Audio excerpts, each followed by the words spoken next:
Assalamualaikum warahmatullahi wabarakatuh. Selamat siang.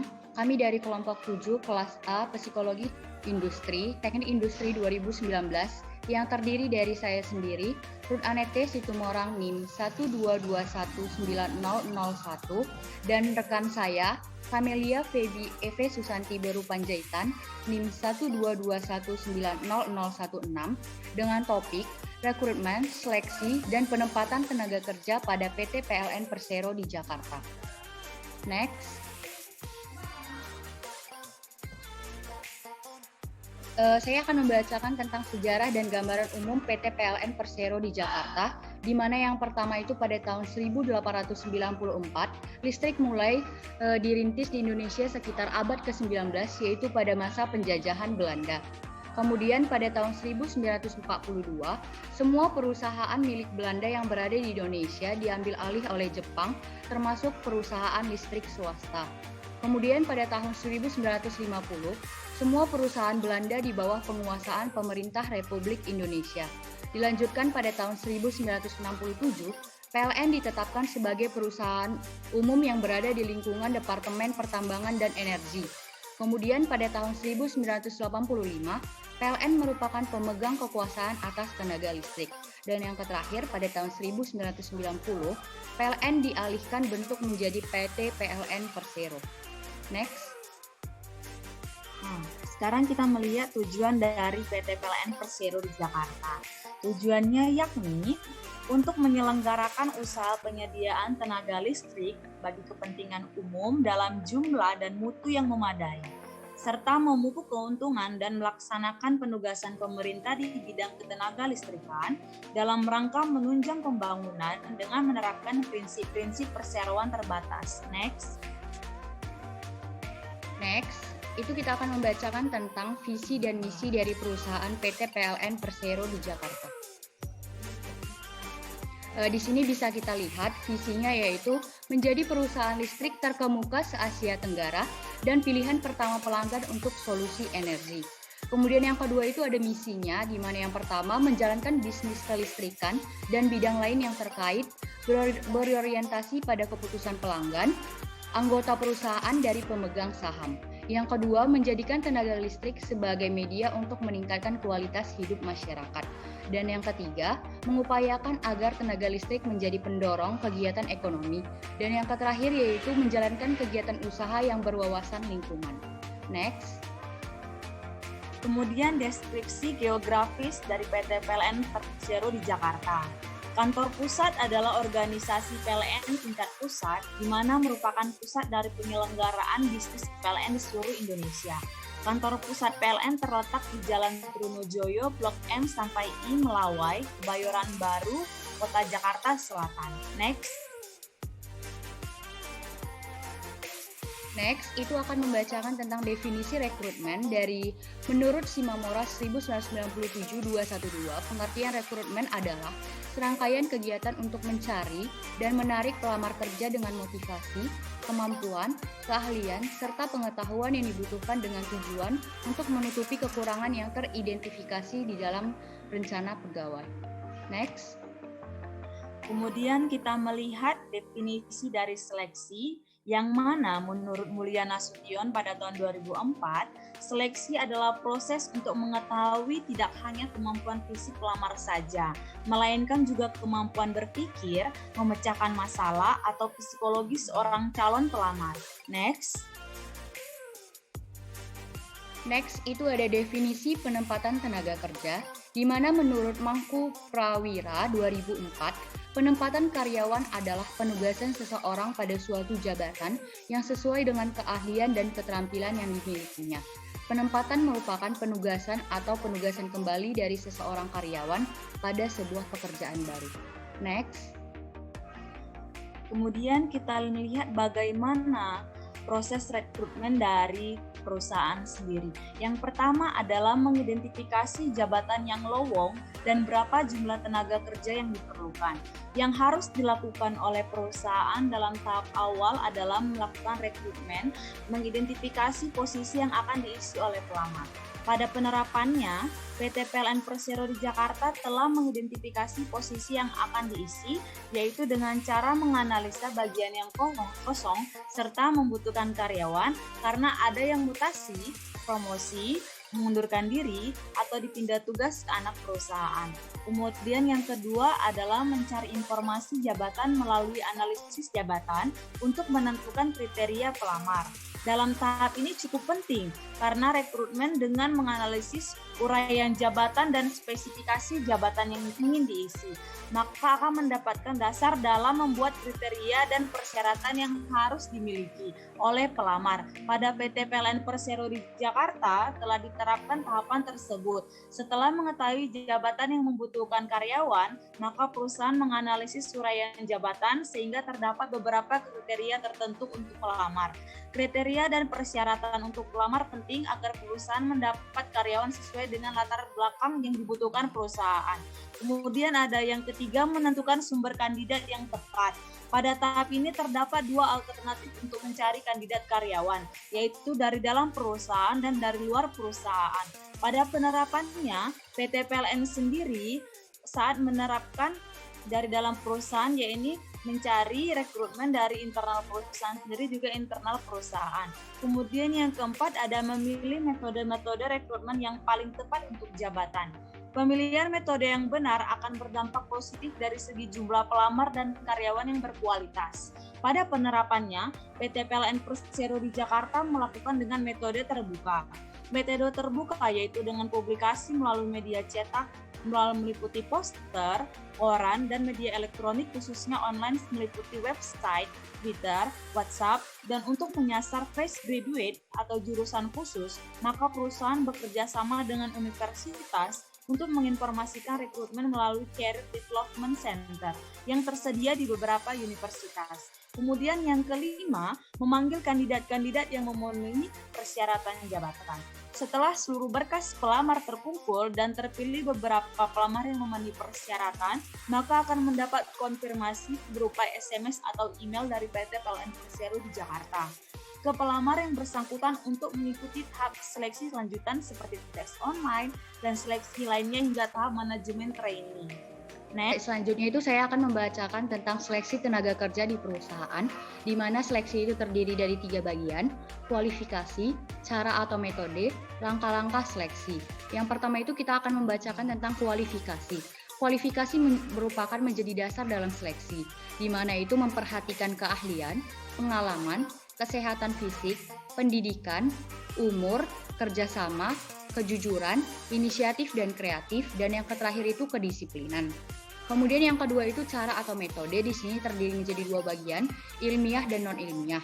Saya akan membacakan pengertian dari masing-masing metode, yaitu yang pertama metode ilmiah. Pengertiannya yaitu pengembangan seleksi non-ilmiah dengan mengadakan analisis cermat tentang unsur-unsur yang akan diseleksi supaya diperoleh karyawan yang kompeten dengan penempatan yang tepat. Tahapannya itu terdiri dari metode kerja yang jelas dan sistematis, yang kedua berorientasi kepada prestasi kerja, dan yang ketiga itu ada berorientasi kepada kebutuhan real karyawan, yang keempat berdasarkan kepada job analisis dan ilmu sosial lainnya, dan yang terakhir itu berpedoman kepada undang-undang perburuan. Kemudian metode non-ilmiah merupakan seleksi yang dilaksanakan tidak didasarkan kepada kriteria, standar, atau spesifikasi kebutuhan nyata pekerjaan, tetapi hanya didasarkan kepada perkiraan dan pengalaman saja. Nah, di sini tahapan itu terdiri menjadi 8 tahapan, di mana yang pertama itu surat lamaran, ijazah terakhir dan transkrip nilai, yang ketiga surat keterangan pekerjaan dan pengalaman, yang keempat referensi atau rekomendasi dari pihak yang terpercaya, yang kelima itu ada work interview, yang keenam penampilan dan keadaan fisik, yang ketujuh keturunan dari pelamar, dan yang kedelapan itu tulisan pelamar. Kemudian yang ketiga itu langkah-langkah seleksi, di mana yang pertama itu ada penerimaan surat lamaran, yang kedua penyelenggaraan ujian, yang ketiga wawancara seleksi, yang keempat surat-surat referensi, yang kelima evaluasi medis, yang keenam wawancara dengan manajer atau user unit, yang terakhir itu ada keputusan seleksi. Semua ketiga bagian ini memiliki tujuan yaitu the right man in the right place. Next. Kemudiannya kita lihat bagaimana penempatan tenaga kerja di perusahaan. Yang pertama faktor pendidikan. Pendidikan yang harus dimiliki oleh seorang karyawan minimum yang disyaratkan meliputi pendidikan yang disyaratkan dan pendidikan alternatif. Kemudian yang kedua, faktor pengetahuan kerja. Pengetahuan kerja yang harus dimiliki oleh seorang karyawan dengan wajar, yaitu pengetahuan kerja sebelum ditempatkan dan yang baru diperoleh pada waktu karyawan tersebut bekerja dalam pekerjaan tersebut. Kemudian yang ketiga ada faktor keterampilan kerja. Kecakapan atau keahlian untuk melakukan suatu pekerjaan yang harus diperoleh dalam praktik. Keterampilan kerja ini dapat dikelompokkan dalam 3 kategori, yaitu yang pertama keterampilan mental seperti menganalisa data dan membuat keputusan, yang kedua keterampilan fisik seperti membetulkan listrik, mekanik, dan lain-lain, serta yang ketiga keterampilan sosial seperti memengaruhi orang lain, menawarkan barang atau jasa. Kemudian yang keempat ada faktor pengalaman kerja. Pengalaman seorang karyawan untuk melakukan pekerjaan tertentu dapat menjadi bahan pertimbangan untuk pekerjaan yang harus ditempatkan dan lamanya melakukan pekerjaan. Kemudian yang kelima ada faktor kesehatan fisik dan mental. Dalam menempatkan karyawan, faktor kesehatan fisik dan mental perlu dipertimbangkan. Karena tanpa pertimbangan yang matang, maka hal-hal yang bakal merugikan perusahaan akan terjadi. Penempatan karyawan pada tugas dan pekerjaan tertentu harus diselesaikan dengan kondisi fisik dan mental karyawan yang bersangkutan. Kemudian yang keenam ada faktor usia. Dalam rangka menempatkan karyawan, faktor usia pada diri karyawan juga harus dipertimbangkan. Hal tersebut dimaksudkan untuk menghindari rendahnya produktivitas yang dihasilkan oleh karyawan yang bersangkutan. Kemudian ada yang ketujuh, faktor hobi. Dalam rangka menempatkan karyawan, faktor hobi pada diri karyawan juga harus dipertimbangkan. Karena hobi yang dimiliki seseorang akan menentukan pemilihan pekerjaan sehingga menimbulkan kesiapan dalam dirinya untuk bekerja. Melakukan sesuatu yang menjadi kegemaran atau kesenangan memungkinkan seseorang memilih pekerjaan yang sesuai dan tentu saja besar pengaruhnya terhadap presentasi kerja. Kemudian ada yang kedelapan, faktor kemampuan. Kemampuan bekerja pada pekerjaan yang sejenis yang telah dialami sebelumnya perlu mendapatkan pertimbangan dalam rangka menempatkan karyawan tersebut. Hal tersebut berdasarkan pada kenyataan yang menunjukkan bahwa makin lama bekerja, maka makin banyak kemampuan yang dimiliki oleh karyawan yang bersangkutan. Next.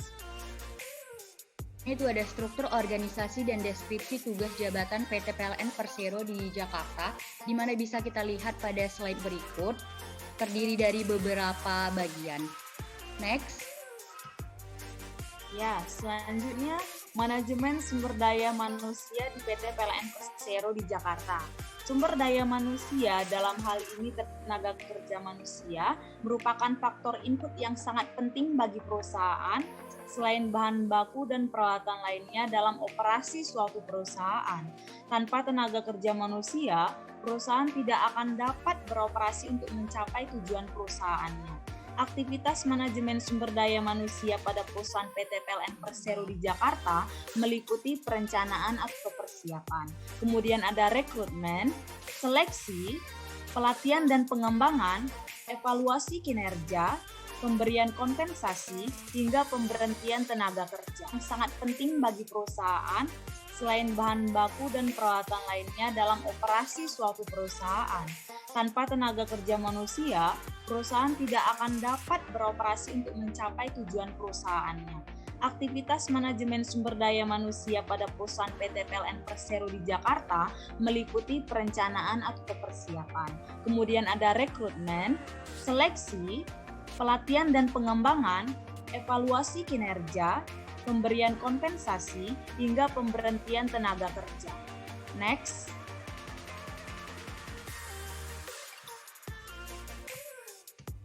Next, itu ada sistem rekrutmen di PT PLN Persero di Jakarta. Adapun rekrutmen karyawan yang dilakukan di PT PLN Persero di Jakarta itu terdiri dari penentuan dasar rekrutmen, yang artinya yaitu dasar penarikan tenaga kerja sesuai dengan spesifikasi jabatan yang dibutuhkan seperti pendidikan, umur, jenis kelamin, kesehatan calon karyawan, sehingga pelamar. Kemudian itu ada penentuan sumber-sumber perekrutan, di mana yaitu sumber-sumber perekrutan karyawan dilakukan di PT PLN Persero di Jakarta, yaitu menggunakan sumber internal dan sumber eksternal perusahaan. Sumber internal yaitu sumber yang dilakukan pemutasian karyawan untuk menempati posisi yang kosong dalam perusahaan dan melakukan perekrutan dengan cara promosi jabatan. Yang kedua itu sumber eksternal, yaitu dengan cara mencari karyawan dari luar perusahaan, penarikan karyawan. Kemudian ada metode perekrutan karyawan yang digunakan di PT PLN Persero di Jakarta, yaitu metode terbuka, yang artinya ketika melakukan penarikan karyawan baru, diinformasikan secara luas kepada masyarakat umum. Perekrutan akan diinformasikan kepada masyarakat umum secara publik, baik dengan cara memasang iklan pada media massa, media elektronik, media periklanan online, ataupun melalui website resmi PT PLN Persero. Next. Kemudian bagaimana dengan sistem seleksi di PT PLN Persero Jakarta? Ya, yang pertama kali yang akan dilalui yaitu seleksi administrasi. Seleksi administrasi pada PT PLN Persero di Jakarta dilakukan secara online. Syarat ini merupakan syarat yang telah ditetapkan pada pengumuman lowongan kerja. Misalnya IPK minimal 2,7, jurusan yang dibutuhkan, jenjang pendidikan, ijazah, pas foto, SKCK, KTP, dan dokumen lainnya yang berbentuk soft copy dengan format PDF yang nantinya akan di-apply ke website recruitment.pln.co.id.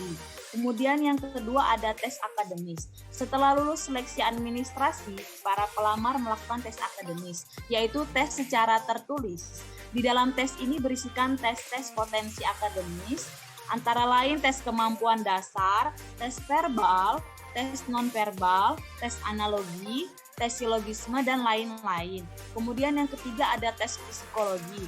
Tahap selanjutnya adalah tes psikologi yang dimana tes ini akan menunjukkan karakter seseorang yang terdiri dari keadaan emosional, bakat, dan sikapnya dalam menanggapi suatu hal yang terjadi. Yang keempat ada tes kesehatan. Untuk tes kesehatan ini, PT PLN Persero di Jakarta melakukan kerjasama dengan laboratorium Prodia yang dimana di laboratorium ini pada para pelamar kesehatannya dicek secara menyeluruh. Yang dinyatakan lulus yaitu pelamar anti narkoba, tidak buta warna, serta sehat jasmani dan rohani.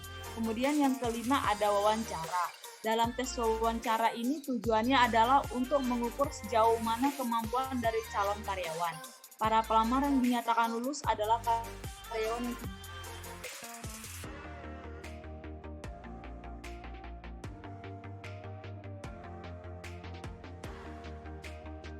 Mel, halo? yang dimana para calon karyawan Mel. Kegiatan wajib. Mel, macet, Mel. Kenapa? Macet, putus-putus. Ulang lagi nih sistem seleksinya. Macet, nggak bergerak mukanya. Oke, ulang ya. Kemudian kita melihat sistem seleksi di PT PLN Persero di Jakarta. Yang pertama ada seleksi administrasi. Seleksi administrasi pada PT PLN Persero di Jakarta dilakukan secara online. Syarat ini merupakan syarat yang telah ditetapkan pada pengumuman lowongan kerja.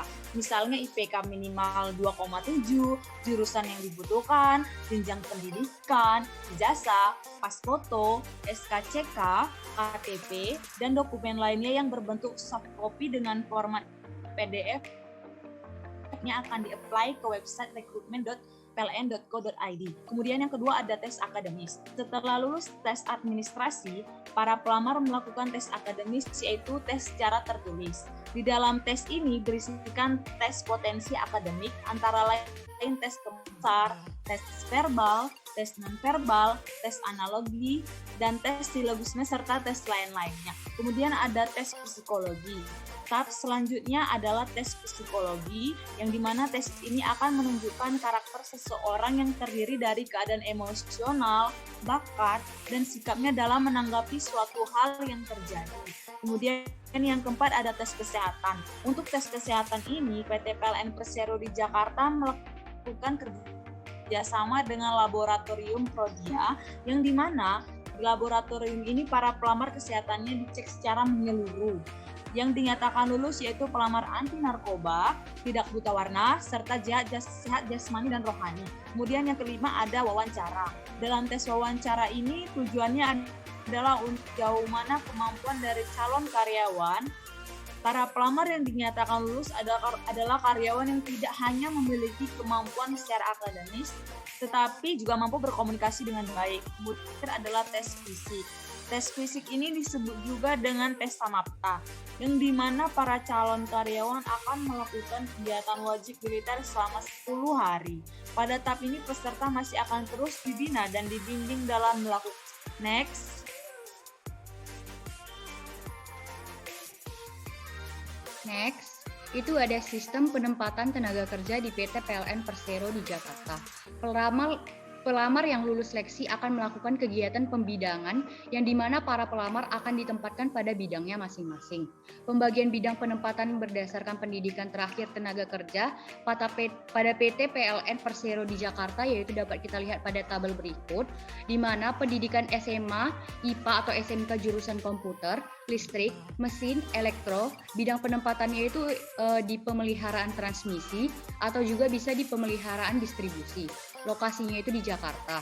Yang kedua itu D3 Teknik Lingkungan, bidang penempatannya itu bisa lingkungan K2 atau keselamatan ketenaga listrikan. Yang kedua itu lingkungan K3, keselamatan dan kesehatan kerja. Lokasinya itu di Jakarta. Dan yang ketiga itu ada D3 Teknik Informatika, Programmer dan Networking, di mana penempatan bidangnya itu teknologi informasi.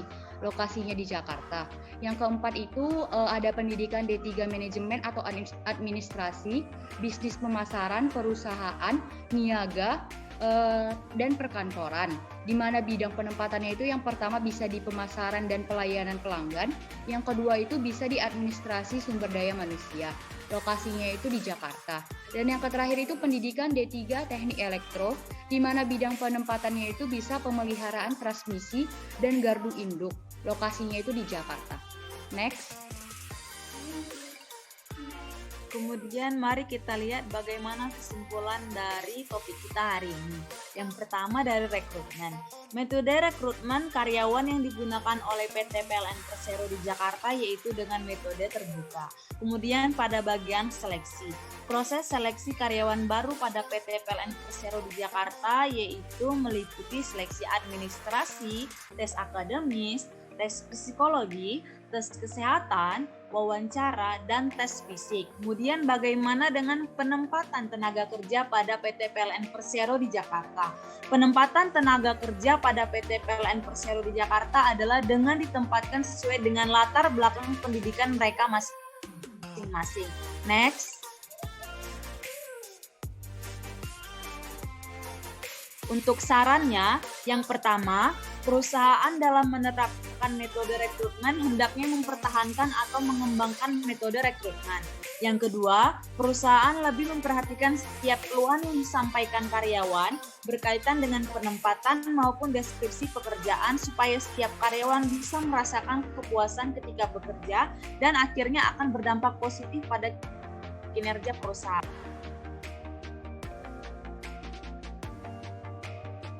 Iya, sekian dari hasil presentasi kami kelompok 7 kelas A Psikologi Industri Teknik Industri 2019.